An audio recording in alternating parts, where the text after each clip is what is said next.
This video is sponsored by viewers like you. Generous supporters over on our Patreon such as Sortu44, Kyle Baker, and The Neighbor are a big reason that we are able to make content such as this. Thank you to anyone who decides to support us directly, and with that, onto the video. Halo was over. The story was finished. We had followed the Master Chief after he and humanity discovered their first Halo and fought the Flood. We had seen them fight against the Covenant on Earth and form a shaky alliance with the Elites and their leader, the Arbiter. We had seen both the Chief and the Arbiter chase the Covenant to the Ark, and there, finally put an end to both the Covenant and the Flood. The two great villains were defeated, the war was over, and the characters all went their separate ways. Halo was over. And yet, Bungie had more to do. They wanted to spread their wings and fly, to be free from Microsoft and create a new IP, but their contract stated that they would have to make 2 more Halo titles before they could leave. And so they got to work. One title would be considered their swan song and final farewell to their baby, and the other would serve as an expansion of one of the most popular games of all time. When planning for a game on the scope of Halo, it's easy to think bigger is better. We started with a single Covenant fleet on one ring, then we moved to the entirety of the Covenant on Earth and another Halo. We progressed from there to the factory of the Halos, facing down everything all of humanity's foes could throw at us. But sometimes, there is merit in bringing things back. Telling a smaller tale, make things more personal. Following on from their biggest game about saving the universe would be a story about a small team of soldiers spending the night in one lonely city. This was Halo 3 ODST.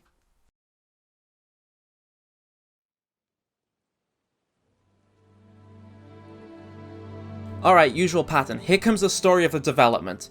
As I mentioned earlier, Bungie had promised 2 more games to Microsoft before they left. While of course they had big plans for that second game, they had a much smaller scope in mind for their first. Bungie chose to make a completely new experience using the same engine that they'd used for Halo 3, and to make it all in 1 year. The team wasn't particularly large because, well, most people were working on the second game that we'll talk about in the next video. This team was the leftovers from a cancelled project called the Halo Chronicles, an episodic Halo experience being helmed by Wingnut Interactive, which belonged to Peter Jackson of Lord of the Rings fame. Off that project and with nothing to do, they got to work on this title. The game was first planned to be a short 2 to 3 hour campaign experience which would shake up the Halo mechanics. The team, however, didn't want what had been offered before and wanted to experience the Halo universe from a fresh pair of eyes, knowing that Chief or even Arbiter would come with certain expectations of how they should play. Originally, it seemed that the idea would be to have a game set entirely from the perspective of an elite strike team, and learning this immediately put me in a deep depression. You have no idea how long I've been waiting for an entire game set from the perspective of the elites or the Covenant. Hearing we were so close to getting it makes me weep. So yeah, we didn't get that, possibly because we've already played as an elite before, and they are essentially the Covenant's Spartan analog. There wouldn't have been that much of a difference. So the next idea that was shopped around was having a game from a more human angle, one that would take a look at the war from the perspective of the Marines, far from the superhuman Spartans or terrifying alien elites. At first, the idea was to have a game where you'd play as Sergeant Johnson, which is an idea I have never considered before, but now desperately want. But the focus instead shifted to the concept of the ODSTs, the Orbital Drop Shock Troopers. ODSTs had first appeared in Halo 2 and had returned in Halo 3, and they were pretty damn cool. The best of the best Marines, clad in a unique set of armor and given the mission to drop feet first into hell in their drop pods. They were certainly a unique addition to the world of Halo, and definitely would be a fun concept to base the game around. Playing as one would also mean the gameplay would have to change up to match how the ODSTs are represented in previous stories. They were just human. They didn't exactly have energy shields or the strength to smack down a brute. ODSTs would have to be weaker. The health system was brought back from Combat Evolved to reinforce this, and they were given new weapons to make them feel more unique and separate from the Spartans. It was here that the game got its name, Halo 3 Recon. And then later we got the more obvious choice of name, which we now know today, Halo 3 ODST. Now for the setting. Bungie apparently came to this conclusion pretty quickly. They knew they wanted to go in a film noir direction, and that they knew their fans would want more Earth content after Halo 2 and 3, so the plan was to set the game between the events of 2 and 3, in the heart of New Mombasa, the city Master Chief had fought his way through to get to the Prophet of Regret. But this time the bombastic atmosphere would be replaced with a far more quiet ambience. There wasn't going to be any moments like rolling across the bridge in the Scorpion victoriously as the sickest guitar riffs play on in the background. The situation was going to be far more dire, more mellow, more grounded. which definitely fit the ODST angle the game was going with. And much like film noir, they wanted a mystery to solve in this game, for the player to experience the world through Halo's version of the detective archetypes present within that genre of film. Hell, even the name of the characters were each based on this genre. Production lasted 14 months and began in March of 2008. Plenty of new models were created for the game, and the player would receive a series of nerfs, but AI pretty much stayed the same. The Covenant would essentially be the same as when you fought them during Halo 3. The world, however, would be pretty different to what has been presented in Halo before, as the game would be dipping its toes into open world. And to render the city during this dark nighttime hour, Bungie employed two separate lighting engines for the world as you'd see it normally, and through a separate enhanced vision mode I'll talk about later. And due to this open world nature, encounters had to be a bit more thought through, as players could approach a Covenant patrol squad from many different directions. This wasn't a linear run anymore. For a Halo game, development of ODST went surprisingly well. Some people might say, of course, ODST was just an expansion to Halo 3, how could you muck it up? But come on, they had basically a year, had to make an open world, an entire new story, 6 hours of wonderful new music from Artie to match this new mood. ODST wasn't minimal effort. It was essentially a brand new experience using Halo 3 as a coat. And to top this off, ODST would include a brand new mode that developer Tim Williams was experimenting on after the release of Halo 3, Firefight. A horde mode inspired by levels such as the first room in the Truth and Reconciliation in Combat Evolved. In the Halo 3 version, areas of the campaign were sealed off and a player would be shut in and would have to survive waves of ever stronger Covenant coming for them. The idea was lifted and employed fully in ODST. Members of the other games team would come over to playtest the game, and it was finally revealed in E3 2009 with one pretty iconic trailer. You could immediately tell this game was different. This was Halo, but not as we knew it before. It was far moodier. The dark city illuminated by the neon lights of street signs in the ODST HUD. The Covenant felt like oppressive threats to avoid rather than run in guns blazing. The game at this point was pretty much ready to ship, and a few months later, we received it. 22nd of September, Halo 3 ODST releases. I don't even think Bungie thought ODST was going to be as loved as it is now. 9 out of 10s across the board with the reviews. Some people even hailed it as the best campaign experience Halo had to offer. However, the game released with no traditional Halo multiplayer of its own, instead offering a complete edition of the Halo 3 multiplayer, all map packs included. Some people did argue that, therefore, this game wasn't worth full price. But was it? Well, for that, we'll have to take a look into a Halo game the likes of which has never been seen before and hasn't been seen since. Let's strap in for ODST. We open up on the scene of a sleeping ODST aboard a UNSC craft. The rest of their team in the background are looking over a hologram of New Mombasa. Better late than never. How about you show some respect, Romeo? Just saying, Dutch. They missed one. No, they left it for us. We get a very quick introduction to the squad of ODSTs we'll be following, and it sets up most of their personality quirks and names pretty quickly, including what seems to be a past romance between Captain Edward Buck and ONI agent Veronica Dare, who's apparently managed to impress Bungie at some point. Replacements? This many years into the war? Who isn't? At least they listened. To me. And they're not gonna like what they hear. Orders are orders. Come on, Veronica. What could be more important than that carrier? My orders. And Buck? Call me Captain. I'll pass on that dance, but you can show me where to sit. The rest of the crew get some friendly banter as they prepare to drop, and finally we get introduced to the last member. Wake up, Buttercup. Relax, rookie. He don't mean nothing. Besides, now's one of those times. Pays to be the strong, silent type. That's all we get for Rookie. He's strong and silent. There's really not that much to say about him here, and I'll save that for later, especially when I want to talk about this. Latest intel reports Covenant troops are massing beneath the carrier. They're pulling back? Why? Not gonna find out way up here. Troopers! We are green and very, very mean!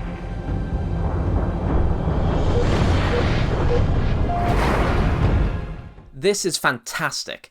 There's really no other words for it. We've seen the ODST drop pods before, but now we get to see it in first person. A proper view of what it's like to fall from space in a slab of metal. Imagine this in VR. And following in Halo's tradition, depending on what difficulty you've picked, Buck's declaration will be different. And we can see what's left over from the space battle of Halo 2. The ONSC has been shattered, but that's no concern of these troopers. Their job is to get aboard the Covenant carrier containing the Prophet of Regret and infiltrate it. Or is it? Stand by to adjust trajectory. On my mark. What'd she just say? Mark. We're way off course. We're heading exactly where I need to go. Dare has sent the ODSTs away from the carrier and towards the heart of New Mombasa instead. And if that wasn't enough... Radiation! Covenant just set off a nuke? No, the carrier's going to jump. It's a slip-space rupture. You need to... EMP, losing power! They popped their chutes! We're going in hard!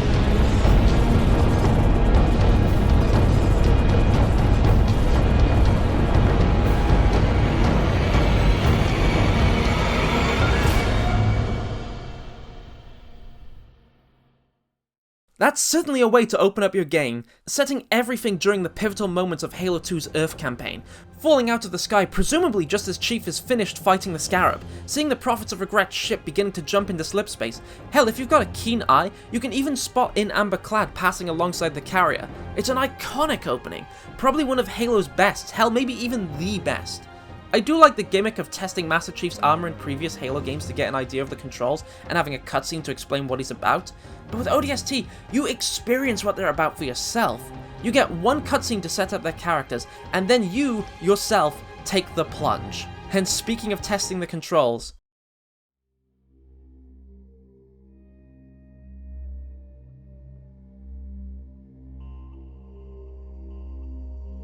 some time has passed, and Rookie finds himself waking up in his battered pod in the middle of the night as Covenant phantoms pass nearby. His door is jammed, and to open it he'll need to arm some explosive bolts, and so you're free to look around the drop pod's cabin and search for these bolts.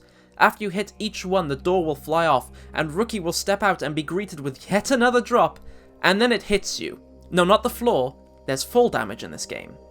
Fall damage in Halo again. While there's no shield to protect you, there is this essentially invisible layer of protection you have called stamina. Once that's depleted, your health, marked at the top of this HUD, will start draining. And with low stamina, your vision is going to start to take a hit as this red filter envelops your sight. So as you can see, it's already pretty different from playing a Spartan. So the first thing you're suggested to do is find a medical kiosk to repair the damage you've sustained from the fall. After fixing yourself up, you're provided probably the most iconic feature of the ODST game, the visor mode. With the touch of a button, your environment is illuminated, the outlines of buildings and objects become more clear, the darkness lifted, offering an entirely new way to see the world, and so you're sent out into the city. New Mombasa is devastated. Admittedly, I thought it'd be a bit worse after, you know, this. But some of the skyscrapers are still standing, just barely. Cars have been emptied, police vehicles with the lights left on, smoke and fire are rising from the wreckages. This is an environment we haven't seen before, and it's made all the better with this new soundscape. Of course, Marty's music is a standout once again, fantastically setting this dark noir landscape, but even the new sounds from the ODST's HUD work to create a different mood from the original trilogy, and in their own way have become iconic, from the blips from interacting with your HUD to the sound of the city's AI Virgil chattering away in the distance. As for combat, it's familiar, but slightly different. You'll quickly come across your first Covenant patrol, a group of grunts led by a brute, all lit up red thanks to your new visor mode, and you have two somewhat new pieces of gear to take them on. The Automag, a silenced pistol that can double as a replacement for the battle rifle at times thanks to its scope and range. The perfect little sidekick to pop off headshots. But for heavier enemies you have your silenced submachine gun. It functions pretty similarly to the original SMG, but offers more control as to where your shots go. Both weapons have new models and new sounds to account for the attached silencers. They're genuinely great to listen to, and once again, iconic. So closely associated now with the ODSTs. It's just kind of a shame that the fact that these guns are silenced really doesn't mean much besides new models and sounds. The Covenant aren't any less aware of your position if you use a silenced weapon or not. Considering the fact that this is an open world more geared towards survival instead of running and gunning, this feels like a missed opportunity. You're also going to quickly discover that the 2-hit melee combo is not going to help you here. It takes a lot more than that to put down a brute, which just makes brutes berserking that much more of a threat. What's more is that despite the fact that brutes still have access to a range of equipment, you cannot pick it up from their bodies.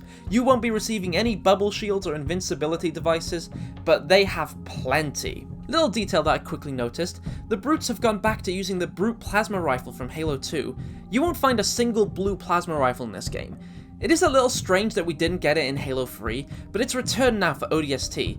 But it is essentially just a standard plasma rifle in terms of gameplay. So essentially, combat feels pretty close to Halo 3. The Covenant act the same, but you are far weaker. The weapons look a little different, and your pistol is far better. But this world, man. New Mombasa is dripping in atmosphere, just look at it. The broken pieces of the space elevator, the burning buildings, the graffiti on the walls, plus that music. It's really nothing like we've ever experienced before.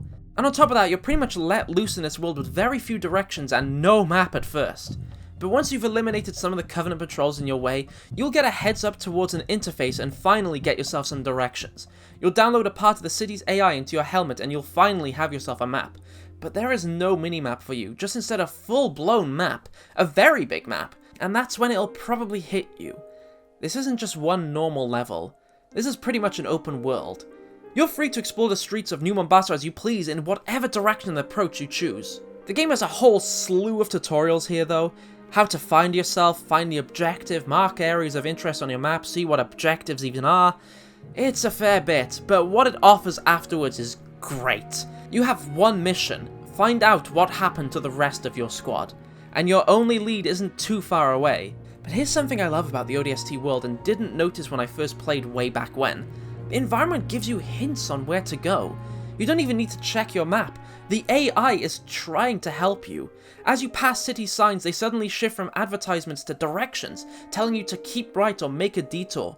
The city is doing its best to help you using whatever tools it has at its disposal.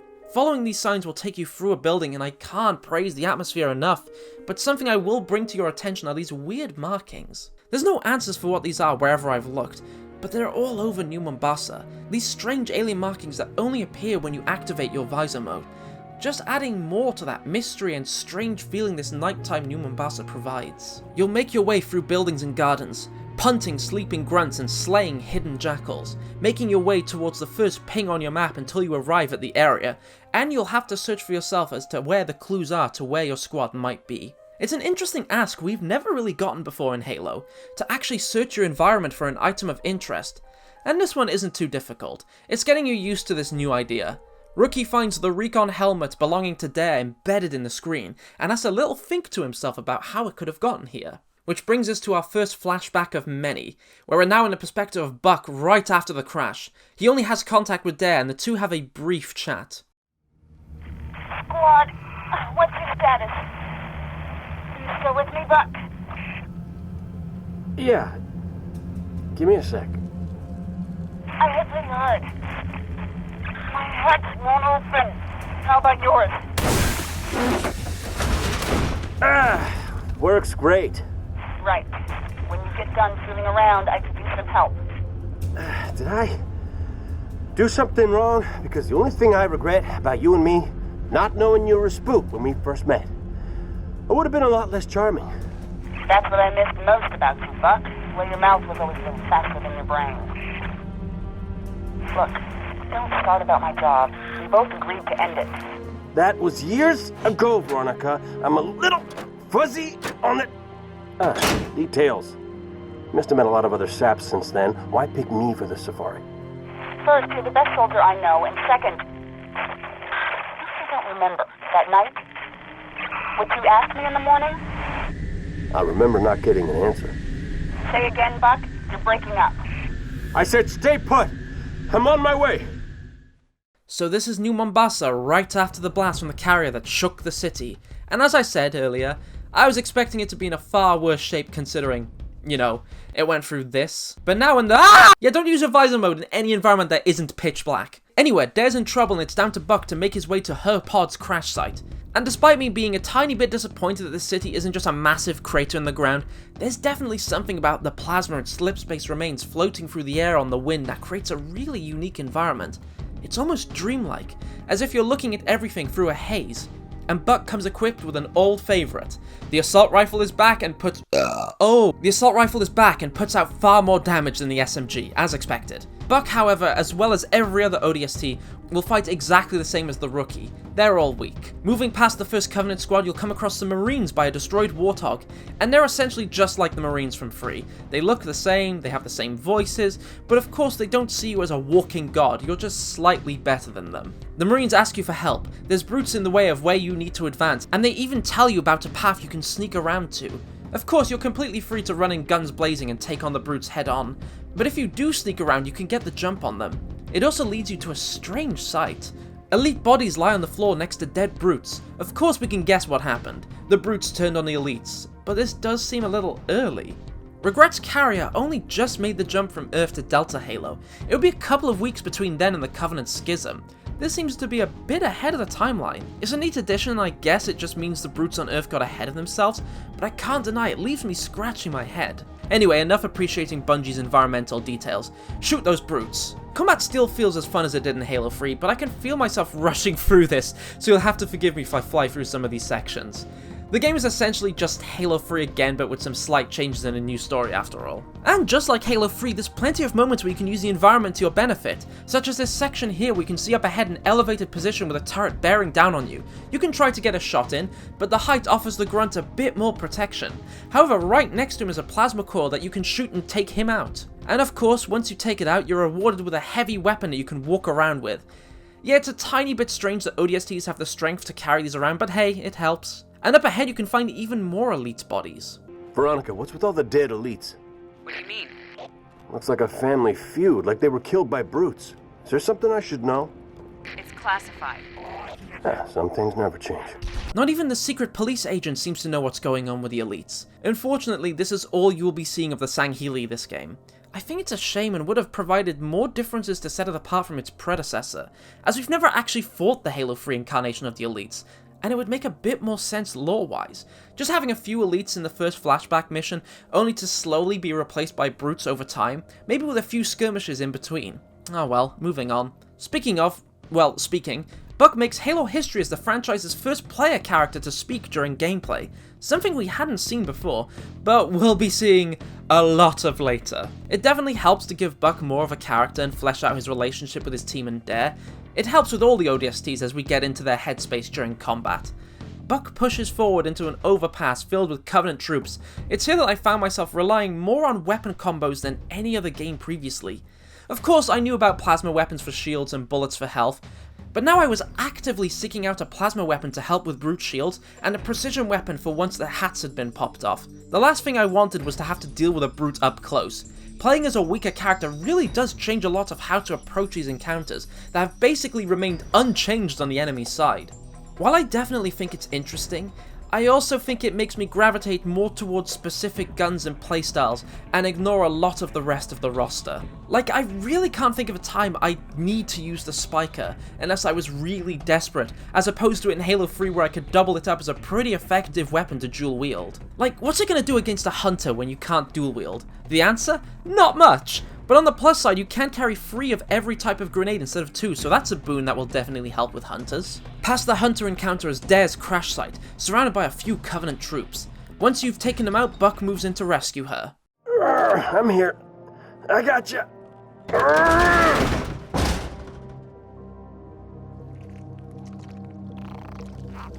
Oh, nuts. Whoa, whoa! Whoa!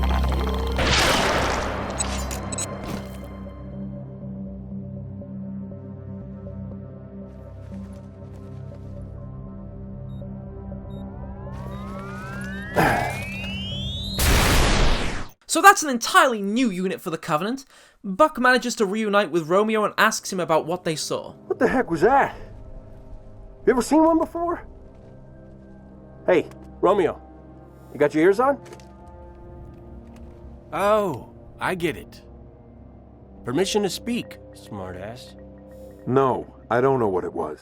ODST is still managing to deliver some really fun dialogue between its characters, and setting up each one pretty well. Romeo is the smartass. Buck is the heart of the team who can be a little unlucky at times, but still manages to retain his authority and respect within the team. The two quickly discuss the whereabouts of the rest of the team, and quickly decide to go off looking, not knowing why they were even diverted from the carrier now that Dare has presumably been killed by whatever that was. But speaking of dare, we see from the CCTV camera's point of view that the explosion from this new Covenant unit knocked her helmet into the air and through a window to embed itself in the screen. Something I love about these little screens that pop up a lot later is that you can actually see the city's AI emoting in the corner.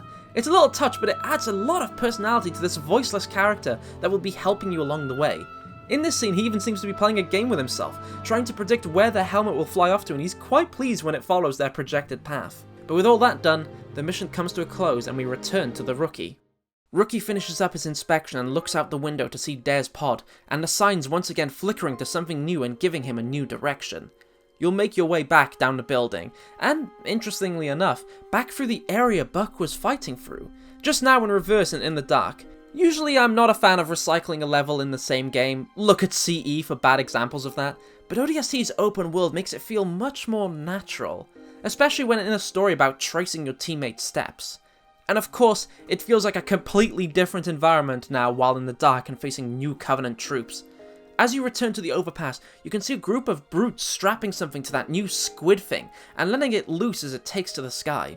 The Space Squid has no means of attacking, but they're fantastic support troops, providing overshields for any Covenant unit nearby, making them much harder to take out. So you're really gonna have to pick your battles. Will you avoid a fight altogether, risk taking out the main threat first, or try your luck and fire on the Space Squid? If you do the last one, then not only will you take the overshields off the Covenant, but the squid will drop multiple explosive shells that can really mess up any brutes unlucky enough to be nearby. But if you do end up eliminating the brutes first, it seems they don't want the squid to fall into enemy hands and have rigged it to explode anyway. Regardless, you'll have to continue on through the city and onwards to the next point of interest. Bungie have even taken into account people exploring as you turn into some dark corners or alleyways, and you can stumble upon health packs or extra weapons like this shotgun. A little further is the next area to investigate, and here you can find a part of a drone, a camera. So how did this get here? Well, let's find out. This time we cut to Dutch, 30 minutes after the drop and in a nature reserve, which again, I don't think we've seen this kind of location in Halo before. It's a mix of urban environments and a savanna landscape with a distinct yellow hue to it.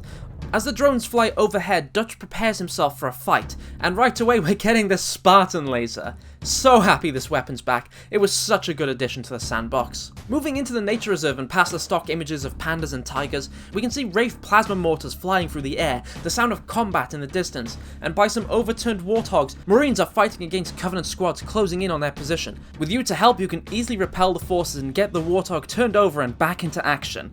Again, bit weird that ODSTs can just easily flip over vehicles like a Spartan can, but it's for gameplay. Imagine if when a vehicle turned over, it was just stuck like that. But also carried over from the previous games is the ability to swap weapons with your fellow Marines, so it's going to be really handy for what's to come if you give your Spartan laser to a Marine riding in the passenger seat. And so begins the Halo vehicle segment, as you drive through to fight choppers, ghosts, and wraiths all at once. There's plenty of space and cover for you to roam around and fight back against all the Covenant can throw at you. On the higher difficulties, this vehicle encounter can be a bit of a challenge, especially with no shields and only health. That being said though, it is also pretty easy to just run to the end of this mission. Fighting isn't necessary, all you have to do is drive to the end, and it's a lot easier to do in this mission than any other in 2 or 3. But of course, you can indeed fight every enemy you face, and there's plenty of encounters for you to work through, and this level is pretty unique. It manages to capture the feelings of the early levels of Halo 2 while creating new environments within a setting we've seen before. Through beaches and old buildings, you'll feel snapshots of Halo 2, but with ODST's own twist and identity shining through. Then comes the highlight of this mission, as from up above the New Mombasa space elevator comes crashing down. It covers the landscape in smoke. The Marines on the other end of the radio are dying and injured. This mission begins to go from feeling like a rescue mission to Covenant territory, which can be pretty standard stuff, to something more dire. There's a small section ahead where you can save a group of Marines from Covenant forces stationed at the carrier's old drop zone, and it's an entirely new piece of Covenant architecture, but alludes back to that third mission of Combat Evolved. But again, you have to push forward and pass the rest of the Covenant off a jump.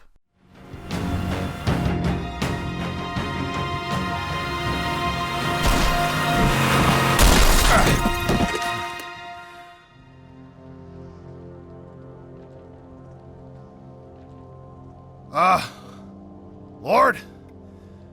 I didn't train to be a pilot. Tell me I don't have any more flying to do today.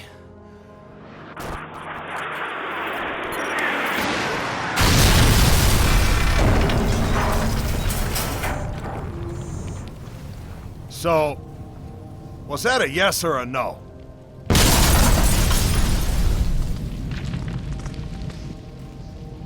Amen.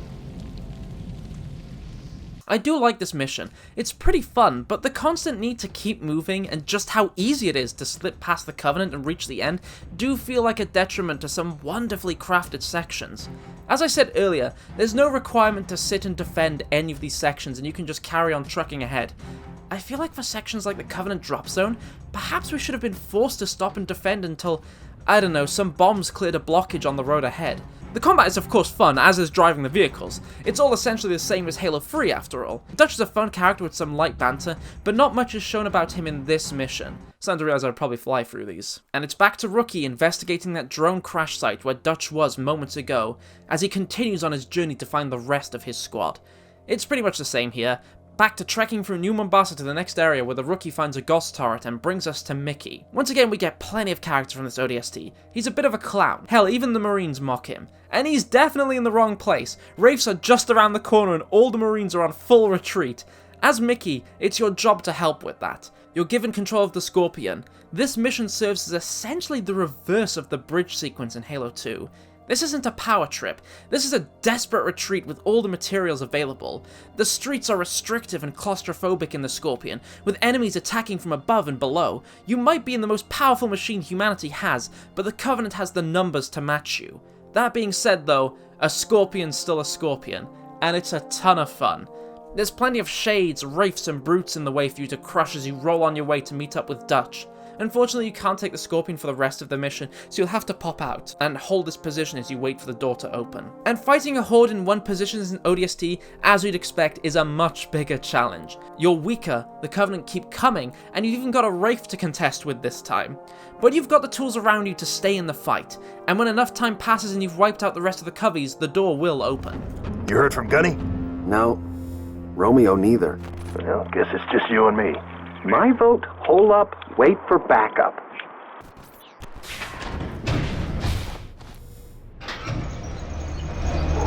Thank God! Does one of you know how to use explosives? Your vote just got overruled. Oh. Yeah, I blitzed through that one, but in all honesty, it is a pretty brief mission. Again, I like how it's the reverse of the Scorpion Bridge. I like how Mickey is kind of a pathetic character and that he gets paired with Dutch, who seems the most competent and keen to blow things up on the team. It's a fun mission, it just doesn't have a lot going on. It's just here to say Mickey and Dutch are together and need to blow something up. Their story is continued later. And, as you can imagine, that means back to Rookie, who's on his way to find the next clue. Back into the dark streets of New Mombasa. And I think this is a good spot to talk about another little secret of the city. As you're walking around, you're going to stumble upon ringing phones and interfaces lighting up on your visor.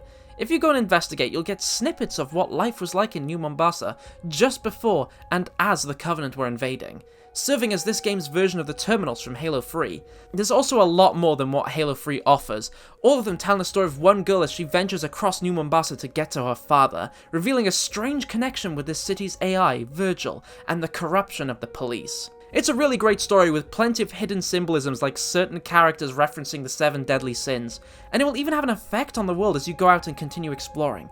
The more you learn about the girl Sadie, the more Virgil will offer you around the city. You'll see these icons across the map with Virgil's face on it, and as you approach them, the shutters will lift to provide you with whatever supplies are within, be it new weapons or even the mongoose. It's incredibly helpful and provides an in-game incentive to look for these terminals. You can even access any of them at any time through your HUD. But speaking of the mongoose though, this is the only vehicle you get for these sections of New Mombasa, and earlier in the Halo 3 video, I had said that the mission The Storm was the only mission that felt like it was made for using the mongoose. Well, I'd like to retract that. Having access to mongooses in New Mombasa is definitely a great boon, and honestly, the moment I unlocked them, I felt my spirits lift. If you've got some hunters on your tail, as is very likely while wandering the streets, having a mongoose around is gonna save your skin. Though of course I would suggest taking the time to stop and have a look around the city. There's always gonna be some spare weapons tucked away or more terminals somewhere for you to interact with. The more you explore, the better chance you've got in a fight. Unless you really do just want to speed through it on Mongoose back, in which case, fair enough. Driving or walking to your next point brings you to a pretty incredible sight as a strange monolithic building burns in the distance across the river, and nearby the Rookie finds a part of a detonator. I wonder how this could have gotten here. Well, as it turns out, Dutch and Mickey were here making sure that the Covenant didn't get to the ONI headquarters. First things first, playing as Dutch, you'll have to arm all the charges across the bridge as the Covenant slowly make their way across, get to the tower, and activate the charges. It's again another little moment of interactivity, and I love it. This could have been relegated to a cutscene, but as is Bungie's approach with Halo, you get to experience and do it yourself. Now begins the retreat back to the ONI building. All the while, the Covenant are attempting to drop forces behind lines with Phantoms and Wraiths. You're given some heavy weapons to help you, such as a Spartan laser, and several machine gun turrets which you are going to need against the brute chieftains and hunters the Covenant will throw at you. No matter how long you last, eventually the Covenant are going to overwhelm the UNSC, and they will be forced further and further back until the ODSTs and police are forced into the building itself. Now surrounded on all sides in a building covered with bombs, you'll have to stick this out with very few resources to help you. The police are essentially just reskinned Marines, but I do like the armor that they're given. It's nice to get more visual variety in this game. And luckily, one of the few resources you can get is a turret that covers 2 directions the Covenant can arrive in, and a shotgun. You can dish out a lot of damage, but of course you cannot take much. The Covenant have plenty of nooks and crannies to hide from the turret, and going in with a shotgun might cost you a bit of your health. And Phantoms will be dropping in more forces on the balconies outside the turret's range of motion. It's another little moment of choice the game offers. Leave the turret as is, or rip it off and take it with you to fight the Covies while only having a limited amount of ammo. It's another great mission and really reinforces the danger the Covenant pose. Everything these ODSTs do is just in service of them trying to escape and deny the Covenant an even quicker victory. The game is doing a really fantastic job of selling just how bad of a position the Earth and the UNSC is in with these missions. With all the troops cleared out and the bombs ready to blow, it's time to ascend to the rooftops and get to a Pelican. After a brief clash with drones and jump brutes, the 2 ODSTs make it onto the police Pelican and depart. Hey, you fellas know a gunnery Sergeant Buck? Sure do. Patching him through. Glad you boys are safe and sound. Well, likewise, Gunny. You need a pickup? As long as you're offering. We're in the police HQ. Can you take us there? Affirmative. All right. Get you up top. What?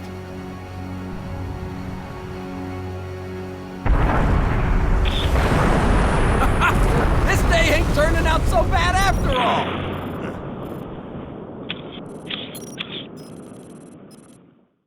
And now it's back to what you'd expect. Rookie goes out into New Mombasa, fight Covenant patrols, take out an engineer or 2, find the next area. Get confused about where the new clue is, look up by accident, see the clue. I'd say this one's hidden pretty well. It took me a while to find this one on my first go, but hanging up above and tangled in wires is a mangled sniper rifle, which does not bode well. We return to Romeo and Buck as they await pickup from Mickey and Dutch in their Pelican, and continue trying to reach the Rookie. Buck still hasn't given up on him, but Romeo, being the ass that he is cracking wise about the fact Rookie might be dead. Give it up, Gunny. Even if he ain't dead, he's lost in that soup. Our comms can't cut through that. Oh, give up, huh? What if it were you down there? Just saying. I ain't dead. You're a piece of work, Romeo. Wow, you're just an asshole, aren't you, Romeo? I don't know why, Romeo was the smartass before this point, but from now on he becomes a little too much. His banter bordering on the unlikable. Buck at least is still as likable as he was before and is there to put Romeo in his place. Welcome aboard, ladies. First stop, anywhere but here. Banshees, on your 6! In for Jack! We're losing her! Watch out! Mickey, Dutch! Status! Alive or dead, we're pulling them out. You hear me? Make some noise. I got your back. The Covenant have taken down Mickey and Dutch. It's down to Buck and Romeo to rescue them. This time playing as Romeo, this mission serves as the sniper section. And imagine that. Sniping's just as fun and works just the same as Halo 3. Can't see why. A large chunk of this mission can be pretty repetitive. The mission loops the same few sections of buildings, but does make an attempt to shake things up with different enemy placements. Phantoms dropping in shade turrets, plenty to challenge you. Eventually we do get a change of scenery, and if you're afraid of heights, this section is gonna be a mess. The Pelican has crashed atop another building, and the quickest path across is walking along a crane's arm. As you're walking across, it'll shake in the wind and as banshees pass overhead, and I hate it! Humanity was never meant to be this high. ODST in VR would be hellish. So let's get off this quick and help out Dutch, Mickey, and the police. Banshees and Phantoms are on their way, and you've got a whole range of heavy weaponry to support you. Spartan lasers, rocket launchers, missile pods, everything you could possibly need to take out what's coming. It's a ton of fun, easily the highlight of the mission. Never before have I felt like the missile pod had a true and proper place in Halo 3's campaign, but here, this is a section clearly built to use them. An aerial assault while you're surrounded by the perfect anti-air weapons, plus the music. Absolutely stellar. It's the first section from ODST in a while that does indeed feel like a power trip and isn't a retreat. Yeah, ODST does indeed have plenty of areas that lock you in a single room or section and just keeps throwing coveys at you. A lot of them, actually, I just noticed as I was writing this. But this is the first time where it doesn't feel desperate at first.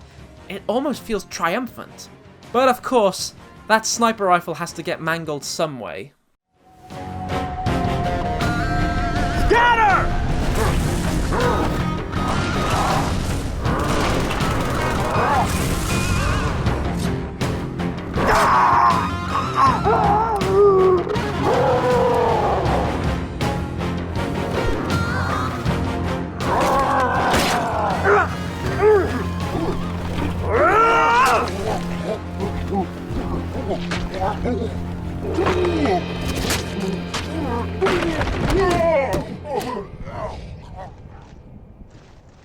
Get this thing off of me!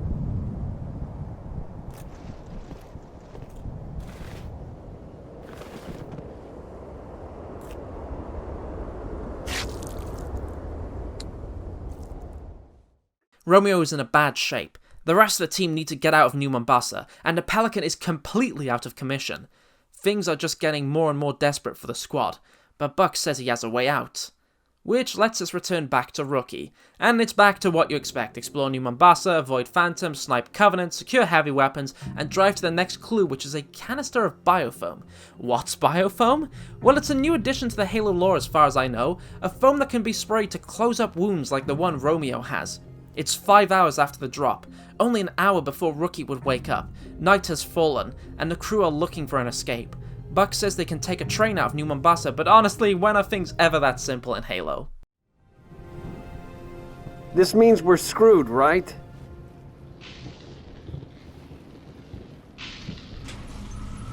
Not yet.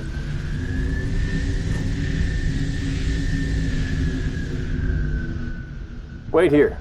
We're gonna steal that ride. It's landing. Now's our chance. Mickey, you're with me.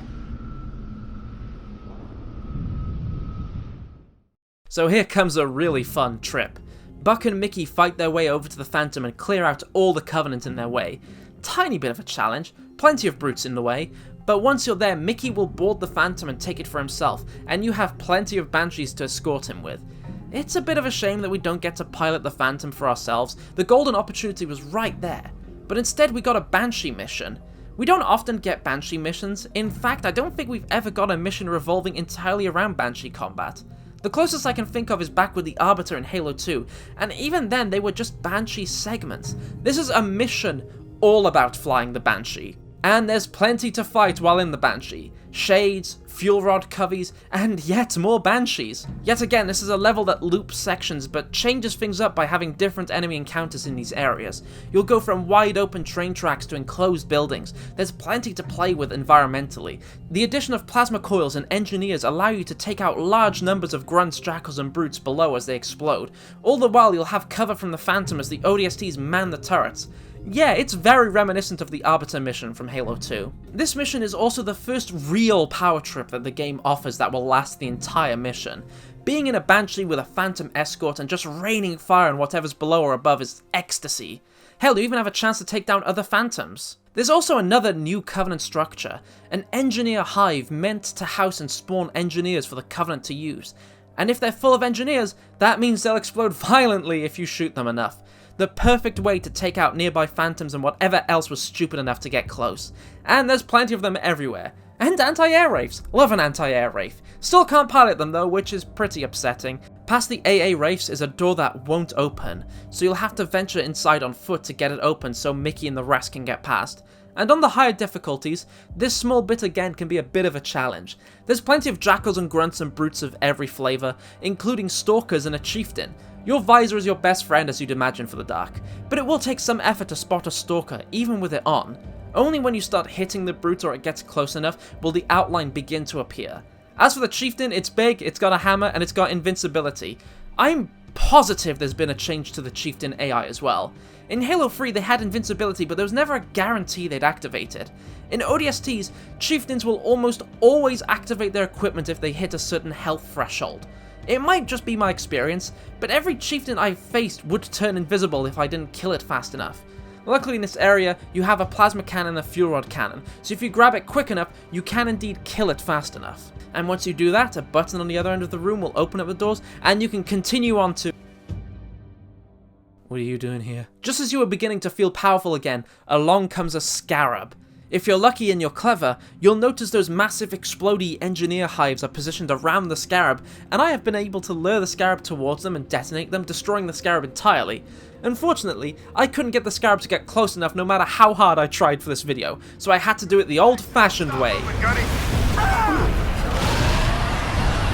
After a couple of tries. Which means jumping from the Banshee, running to the back, shooting out the power cord, jumping from the Scarab, hoping the Banshee is nearby, finding out it isn't, running for my life, and then watching the Scarab explode. Luckily, throughout this entire mission, at any point you might expect yourself to be grounded, there will always be spare Banshees nearby to take for yourself. And there's also one last explosive push through a corridor of engineer nests and out onto the other end, off to freedom. The ODSTs have survived New Mombasa, minus one rookie and someone else. Come on, Veronica. What could be more important than that carrier? My orders. And Buck, call me Captain. Mickey, turn around. Find a safe place to set us down. What? Why? I lost something. Now I know where to find her.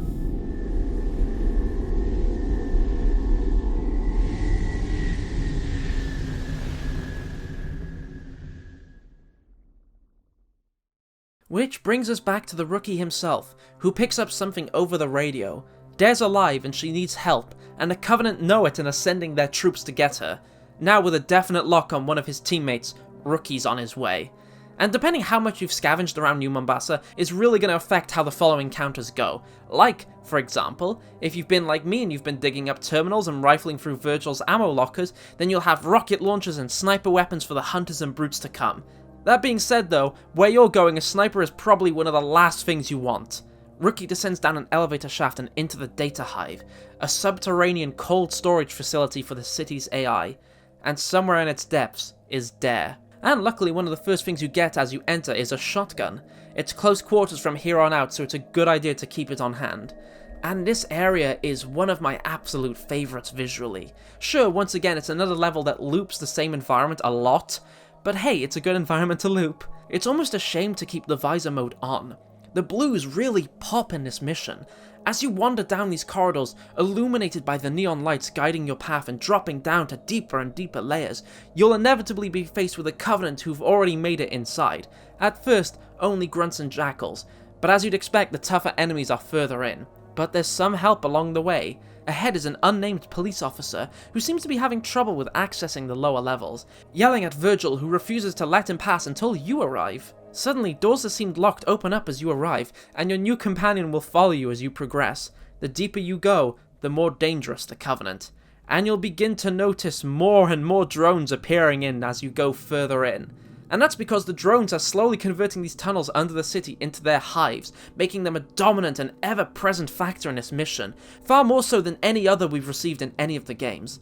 And it definitely provides an eerie atmosphere. In the walls, in the ceilings and the vents, there could be drones lurking. We've never had a mission focus on one of the lesser races of the Covenant like this, and it does wonders in ODST. If you were a Spartan, knowing drones were everywhere would just be an interesting challenge. But here, with limited ammo, limited health, and only a police officer for backup, facing hordes of aliens that can fly and fight you on the ground and in the air is something I imagine most people would want to avoid. But at least you have backup. You hear that? Buggers! Down on your level! Oh no! They're up here too! Coming out of the damn vents! Get back! No! Ah! Ha! Actually no backup. But here's something interesting. As I told you before, if you listen to the audio logs you can find around New Mombasa, you'll begin to learn about how corrupt the police actually are. With this context, you'll begin to understand why Virgil might not be so keen to have this guy further down. In fact, he even warns you using some of the default statements that he has access to, such as saying things like, "Warning, hitchhikers may be escaped convicts." He's doing the best he can to try and keep you in the know, using only what he has at his disposal. But if you've collected enough of the audio logs, the police officer will actually turn on you and attempt to kill you, claiming you know too much. And of course, you can put him down, which seems like a better fate than being left alone and at the mercy of the horde of drones. And the deeper you get, the deeper the blues will shine and the temperature gets colder, and ice forms across the tunnels and corridors. It's a really pretty sight. And again, a shame to cover it in the yellow shine of the visor mode. Hell, even the drones without the visor mode look really pretty, their carapace glowing in the dark. But as you go deeper, you'll hear Dare pleading for help as the Covenant attempt to break into the room she's hiding in, whispering into the radio apologies to Buck for how complicated things have gotten between the two of them, unsure if he can even hear her. Not too far ahead is that hiding spot, with plenty of coveys trying to break in, and once you've removed them, the rookie will finally be reunited with another member of his team.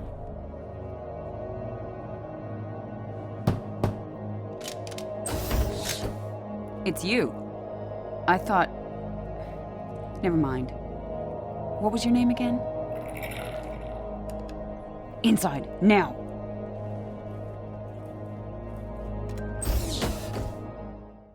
It turns out Dare's here to try and get the AI core, which is why she diverted the mission from the Covenant carrier, all to make sure Virgil doesn't fall into enemy hands. Her mission has gotten a little harder what with the squad being separated, and, on top of it, it turns out someone woke up the entire hive of drones by blowing up something above ground. I wonder who could have done that. But now, with reinforcements, Dare can take the risk and make a run for the core. And now with a fellow ODST to back you, or whatever Dare is, it's time to go deeper and deeper into the data hive. After so long, Rookie finally has someone to back them up, and it's very handy to have as you'd expect, especially if you trade in their automag for one of the weapons you're holding. And soon, the endless corridors give way to wide open caverns with holes and tunnels with endless drones pouring out of them. Thankfully, the amount of space gives you the time to pop them off if you have a ranged weapon before they can get close and begin to overwhelm you. It's another wonderful environment in this mission, and I'm really enjoying the focus on the drones. Again, it all serves to make Data Hive a really unique mission in the pantheon of Halo levels. Finally, just ahead is the core. A few Covenants stand in your way, and as they're cleared away, you'll finally get access to it. Once again, the lighting is superb, so is the level design. And we get this.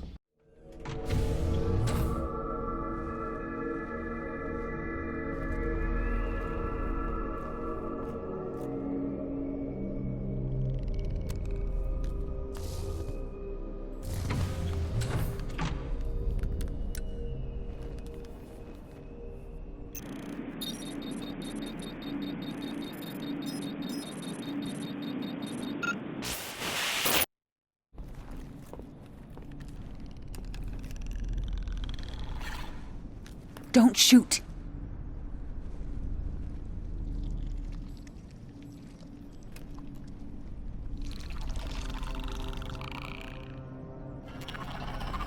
We've seen them before on other ops, but we've never gotten this close.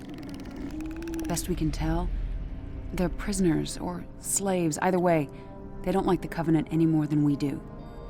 I spotted this one in the tunnels. Watched it access comm lines, security cameras, traffic controls, you name it.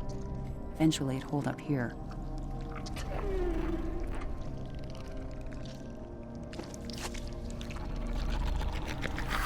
Oni calls them engineers. Believes they're some sort of biological supercomputers. If I'm right, this one has taken the superintendent's data and combined it with its own. Everything we want to know about the Covenant, what they're looking for into the city, is right in here.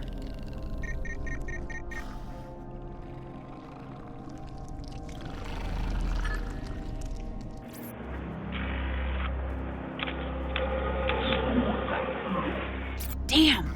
Buggers must have raised the alarm.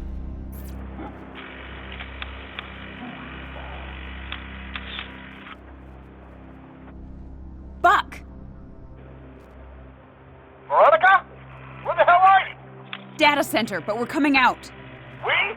No time to explain, but do not, I repeat, do not shoot anything pink. Whatever you say, come on! Those brutes are here for the engineer. They'll kill it if they get the chance. You, stay behind me, okay?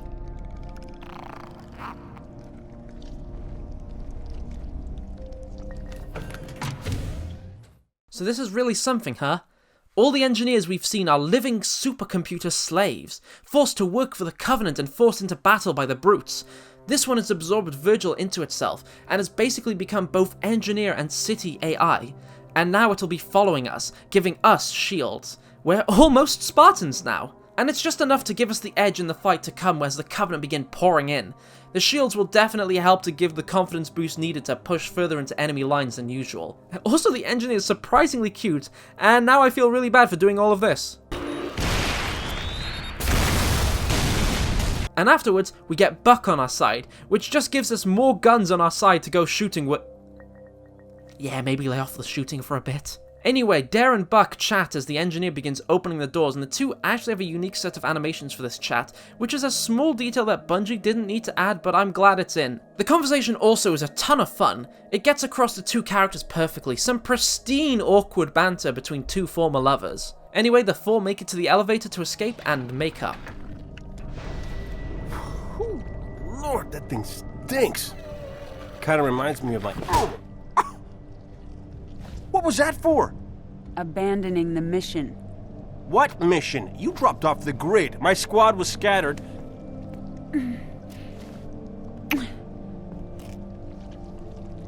And that? For coming back. Oh, isn't that sweet? And now we step out back into the streets of New Mombasa, now bathed in daylight and with two other ODST friends, and a big squid alien for backup. And, like you'd imagine, it definitely helps. Something like this turret canopy would be so much harder to get past if this was back in the night open world. But here, you can almost just charge at it, and if you do and it succeeds, you have plenty of plasma turrets to mop up the brutes. Beyond them is an exit from the city, a highway leading out of New Mombasa. And that's Dare, Buck, Virgil and Rookie's path to the rest of the crew in the Phantom and safety. But safety is a long way away, and the sky is basically covered with Covenant cruisers and carriers. They are everywhere, and Dare and Buck managed to get into another little tiff. Eddie Buck, always thinking with his gun. You haven't changed one bit. Me? What about you? Oh, so full of big Oni secrets, couldn't even give a guy a yes or no answer. That's not fair. Oh, you got that right. I never thought I'd see you again. Yeah? Well, here I am. We need to move, now. Were you too busy to plan our exit? I stole a Phantom, yes, thank you. I hid it in the shipyards down the highway. But I only have room for two, so that thing's gonna have to sit on your lap. The engineer, where did it go?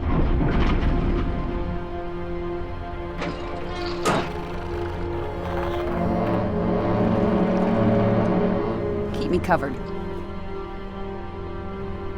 And try to keep up. Take my advice, Rookie. You ever fall for a woman? Make sure she's got balls. What does that mean, Buck? And now comes ODST's version of the Warthog run. Dare and Virgil are aboard an elephant, Buck and Rookie get a Warthog, and it's one straight shot down the highway. The elephant just plows and pummels through whatever gets in its way as Rookie and Buck drive alongside, taking down grunts, brutes, jackals, and whatever else gets in their way. It's a ton of fun. The environment isn't as much of a hazard as it is in Halo 3, and doesn't get in your way like Combat Evolved. It's all about the enemies in your way, and the environment itself is really something. Cruisers pass overhead, shaking the ground as they do. Scarabs climb out of the ocean. Phantoms drive by and attempt to take you out. Rings from the space elevator litter the ocean, echoing Halo 3. As you progress, you'll find stronger and stronger vehicles to help you, starting with the standard Warthog to the Ghost Hog and finally a Scorpion. Along the way, as you'd expect, the enemies get tougher and tougher. From grunts, to brutes, to ghosts, to an entire legion of drones, to wraiths, and in the sky, in an orange haze reminiscent of Halo 2, comes a Covenant carrier through the clouds. It really feels like the end of the Earth. There's no stopping the Covenant, they're everywhere, and you've barely got a few vehicles to spare. The massive ship closes in and you see it charging its weapon until it eventually passes over New Mombasa and begins glassing. This is the first glassing the Halo games have ever let us see on a ground level, and honestly it's pretty frightening. You can even hear how distraught it makes Buck as he remembers his time on Reach, the planet lost to the Covenant before combat evolved. But speaking of frightening, we finally attracted the attention of the Scarab.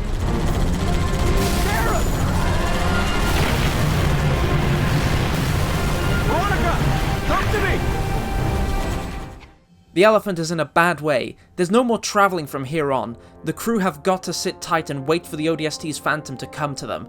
Luckily nearby, we have the entrance to the Uplift Nature Reserve, a fortifiable position that Buck, Dare and the Rookie can hold out at. There's a few sleepy grunts to knock out first, but you've only got a few seconds before the Covenant come crashing down on you. Plus, there's plenty of heavy weapons around to pass to your allies and use yourself. There's very little protection the further out you get, so the building is the best place to fortify.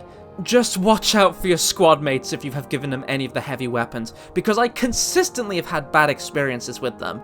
And this mission is about what you'd expect. The Covenant throw everything at you, every wave becomes harder and the enemies more numerous, Wraiths rain fire from the highway, Phantoms continue dropping reinforcements, right until Mickey, Romeo and Dutch finally arrive and take them all out, offering an escape from the city.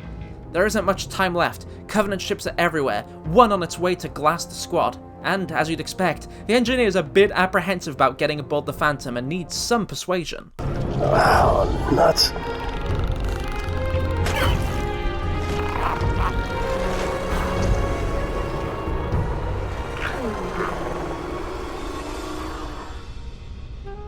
What can I say? Was a hell of a night. And so, completely reunited and with their secret mission completed, the ODST squad escapes New Mombasa just in time as it's glassed.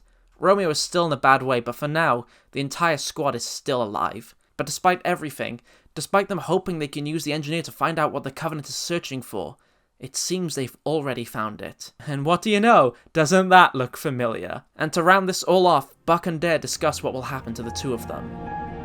What about you? What about us?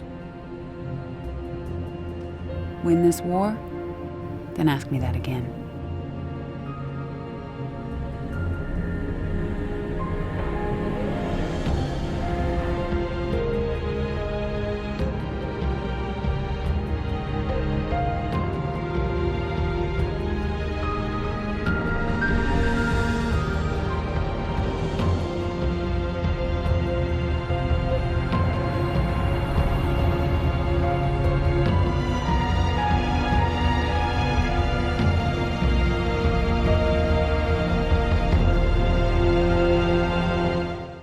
But that's not the end, because legendary endings are indeed a thing, and if you did that, you get treated to a wonderful short cameo by the Supreme Chad himself, Sergeant Johnson.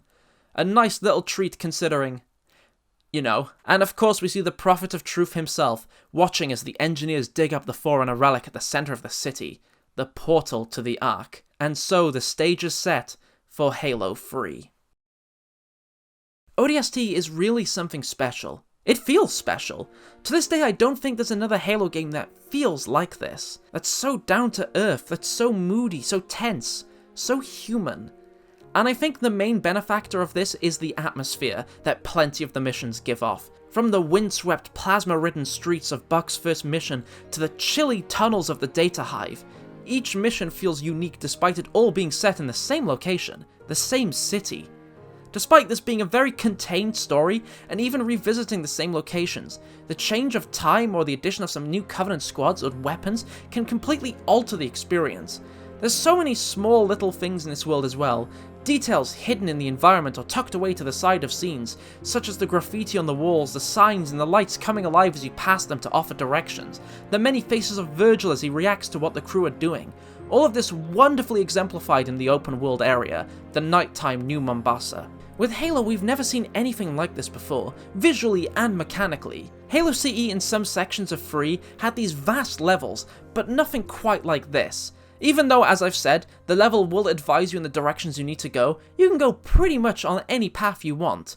The city is open to you. You can traverse the world through the alleys, the streets, or even through the buildings, each one offering you different boons and perils. The city is alive. Every area feels like it has its own history. As you progress, you'll encounter different squads of Covenant units and even entirely new ranks of Old Covenant units, such as Golden Hunters, Drone Mages, and Drone Ultras. Plus, of course, the Engineers. They're a wonderful addition to the enemy, changing encounters entirely with their presence alone. And they're really pitiable creatures too. The sound design on them is wonderful, managing to be both alien and yet understandably pained and solemn. I love how they look as well. It's such a glow up from their original concepts in Halo CE, in terms of both armoured and unarmoured looks. And as for the Covenant, as I said before, the few small gameplay changes make them feel like a larger threat. They can throw you around like a ragdoll and your melee is the equivalent of slapping them on the wrist. I think Bungie managed to capture perfectly well what it feels like to be your average Marine fighting these aliens, while using what they had in Halo 3. This is also the first game where there is no secondary enemy faction. The entire focus is on the Covenant, and thanks to that we get our first proper glimpse at the actual fear this faction inspires. As Chief, you were always pushing back against the Covenant, driving into their territory and reclaiming what you'd lost or taking what they had. And there's always something else around the corner more advanced or more horrifying. Here though, the Covenant have no opposition to share the screen with, and thanks to how ODST is written, we get to see just how much of a threat they are. There's no charging to take back what you've lost. Almost every mission is a mad dash for survival, an attempt to escape the Covenant's military might. As for the ODSTs themselves, they're fun characters. They all fit into some kind of archetype as is common with Halo, but they all do what they're meant to pretty well. And they actually have some really good banter with each other as well, which is essentially what the game hinges on. The Covenant taking Earth is just set dressing. What the game is actually about is a family trying to find each other. And each of the small little teams have great lines and interactions. I'm personally pretty fond of Mickey and Dutch's chemistry, and especially Dare and Buck's. The game handles the two as old flames very well, one being completely serious and all about the job, while regretting that that's the case, while the other is burnt because of it, and still wants to try to find a way to make things work. It's a pretty simple story, but it does go more openly into the relationship between characters than Halo usually does. Each character has their own quirks, and they're all very likable, with probably the only exception being Romeo sometimes, who frankly just comes across as a dick in some scenes. Something that helps with this is what you'll often see in the cutscenes of ODST. The characters will all take off their helmets or swap their visor from opaque to transparent to talk to each other, giving us both a human element and a cool helmet to boot, something that Chief does not offer especially to this extent. Seeing the faces of the people we're playing as and surrounded by helps make us care for them, to empathize with them. It's integral and a pretty neat effect if I do say so myself. I kind of wish we got it more in the franchise. But to help with this is the wonderful character animations. Even without saying a word, you can understand all the characters' personalities just by how they carry themselves. Even so, all their lines are great. ODST's writing is probably one of the strongest we've gotten in Halo, with maybe the exception of 2 because 2 doesn't have lines like this. Make sure she's got balls. But what about the main boy? What can be said about the rookie? Well, frankly, not much. I was hoping to go in and be able to point at hidden intricacies like I can with Master Chief, but the rookie is afforded very little. Of course, he has some small moments in the cutscenes where he plays around with the clues he finds, but he doesn't interact much with his team. He's talked at by the rest of his team, and only ever described as the strong, silent type. But hear me out. That's definitely a plus in ODST's favour. I understand how antithetical it must sound to say that it's good that ODST's main character doesn't even have character, but the missions Rookie is a part of don't focus on the character. They focus entirely on the world. The ambience, the sounds, the atmosphere. Imagine if Rookie talked over it. Yes, ODST is the first game that introduces playable characters talking during gameplay. Yes, it works for their missions, but their missions are about those characters. Rookie's missions are about finding those characters in this world. Speaking of this world, can I just go off about how beautiful New Mombasa is again, please? It's easily one of my favourite locations in all of Halo, completely unique, and the soundscape definitely helps make it. The score. Oh my god, the score. I know I've already committed to saying Halo 2 has my favourite soundtrack, but god does ODST get close. It's a sound we've never gotten before in Halo before, and helps to deliver on that noir detective theme the game is going for. I'm pretty certain the Halo theme has never been played once in this game, which makes sense, leitmotifs and all.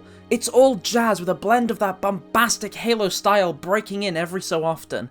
But for the most part, it's a quiet and light backing track that's perfect for the rainy, dark setting of New Mombasa. Hell, it so absolutely fits the rainy city theme. You can find versions of those songs on YouTube with rain sound effects added in. It's dripping in atmosphere, it's perfect. It's become so iconic that the image of the ODSTs within the community, and even in some other Halo games, is inseparable from the music found in this game. ODSTs are just the jazz soldiers now. But is there anything to improve? Well, not much comes to mind in all honesty, nothing major at least. The game has great pacing, great characters, divine levels. I would like to fight some elites and then progress to brutes so it makes sense timeline-wise. Gameplay is a little inconsistent with the story as ODSTs can handle several heavy weapons, flip over tanks, and still board tanks by breaking through metal with only their fists.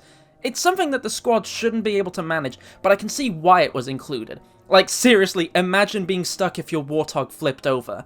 Bungie was always the company that prioritized gameplay over story, as you'll see in the next game. I don't think that's inherently a fault, but I can say, as someone who holds story as the most important thing to an experience, I honestly wouldn't mind if perhaps we couldn't rip off turrets or hijack wraiths, though I'm sure plenty of people would have an issue with that, so that's definitely a me thing. And like I pointed out before, ODST is dangerously close to being a bit repetitive. There's far more sections of just hunkering down and fighting off hordes of Covenant in this game than any other, and far more repeated sections within levels. I don't think that last thing is as bad as is in Combat Evolved, mainly because these repeated sections are almost always contained to a single level, and if we do revisit an old area, it feels completely different, and not just because of the new enemies, but because of the environment itself. As for lots of miniature horde modes, I don't think the game has so many that it gets annoying, but it is noticeable. All of these are minor complaints though, just little things I would have liked to have seen or would have liked to have been changed. But perhaps, as great as it is for the open world, Visor mode can be pretty redundant and almost a hindrance in many missions. If the sun is out, don't bother using it. In other missions, it just bathes wonderfully lit and interestingly designed missions in the same yellow haze you're probably used to by now. And then you're going to get some missions like the sniper segment, where I don't know if it was my TV or something, but it felt for the most part too dark to see normally and too bright to see with the visor mode. That could just be my trash TV though, but as I said, for the nighttime streets of New Mombasa, it's perfect and easily one of the most helpful and visually interesting features that the ODSTs have in their arsenal. In specific cases. One of the bigger faults I think I should point out though is the color red. No, I'm being very serious. ODST is a very red game. Lots of places are bathed in red lights with colors heavily saturated, and the more damage you take, the more red your screen becomes until you either die or fix the problem with a health pack. It's definitely a nuisance. You can barely make heads or tails of what's out there with just how much red is on the screen if you're really hurt. I would probably have toned it down with just how red the game is. The saturation for some of the day levels I think should have been toned down as well. Like, it works in areas with other colors at night like Data Hive. Data Hive is beautiful. It's also very not red. Another thing I would have liked though, and I know a few other people would have liked, is a dedicated ODST multiplayer mode. Included with every purchase of Halo 3 ODST was the entire collection of Halo 3's multiplayer maps and the beta for the next game to come, but that was about it for player versus player content. The complete collection of the previous game and a taste of the next. I know it's a lot to ask for. I doubt the team would have had any of time to work on a completely unique ODST multiplayer mode where every player had the stamina system, visor mode, and started with the ODST starter weapons, and new maps for this game mode. That doesn't stop me from having wanted it though. That being said, years later we finally got some kind of delivery on that in the Master Chief Collection. More on that when I inevitably get to it. But there is something to address here. While ODST didn't have its own PvP, it did in fact have a brand new PvE mode. Firefight, a horde mode using slices of levels lifted from the campaign, where you and up to 3 players were locked in and forced to fight against an infinite and ever more difficult swarm of Covenant threats. It's a lot of fun and the perfect addition to ODST. You're playing as a weaker human. It makes sense to have a challenge mode where you're surrounded by terrifyingly strong aliens. There are even cosmetics to earn through the game by beating certain challenges, like completing missions on Legendary difficulty. Again, recon armor was in the mix, and one of the hardest to unlock. I craved it. But also, if you pre-ordered the game, you'd get this wonderful edition.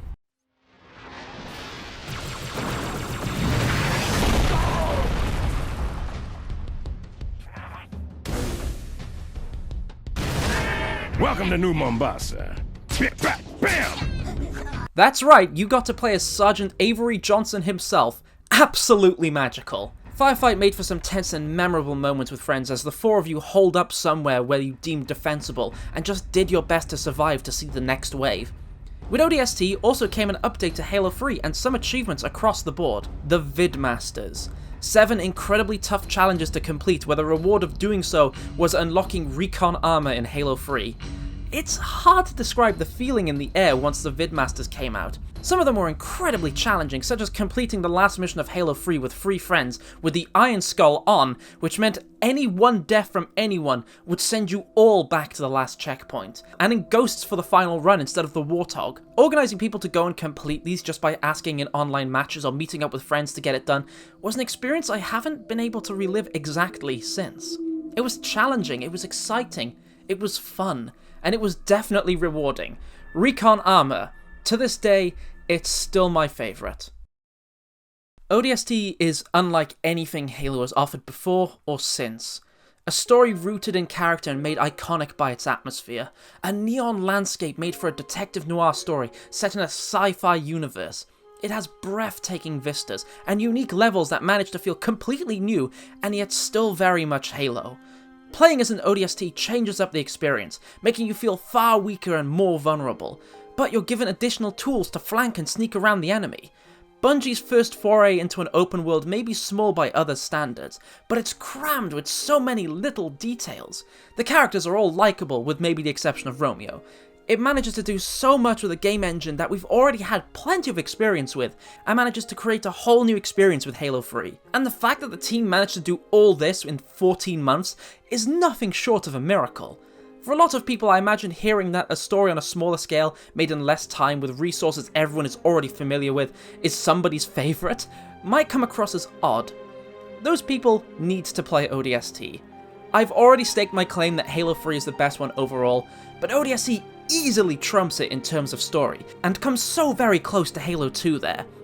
As an overall package, even without its own PvP multiplayer element or Forge or customs, I think I'd put ODST above Combat Evolved and just behind Halo 2. It was definitely worth the asking price. It's a fantastic game. You know it, I know it, it's not underrated, it's not overrated. Everyone knows exactly how good it is. What can I say? It was one hell of a night. Thank you everyone so much for watching this and for bearing with me. For whatever reason, this one just took a lot longer to make than any of the other ones. It's out now. You have it. Stop yelling. Hello? Something just fell over. But yeah, again, thank you for watching this, and make sure that you have a look at all the other Halo retrospectives. I put a lot of effort into them, I'm pretty proud of them, and there's plenty of other content as well, like our update videos on Halo or whatever else. From Software is finally putting out something on Elden Ring, so Baz is talking about that over there. And if you want more of the art or story that we've made, we've got plenty of comics to look at, like Knights of the Last Planet over on Webtoons and Tapas, and we also have a new comic coming over to our Patreon that you can go and support us there and get access to it, along with early access of other pages for other comics. Thank you already to The Neighbor, Sawtooth44 and Kyle Baker for donating over there. Like I say every time, it means a lot to us. I hope you're all enjoying the content, I hope you're all having a good time, and oh boy, Halo Reach next. I'll see you then. Yeah.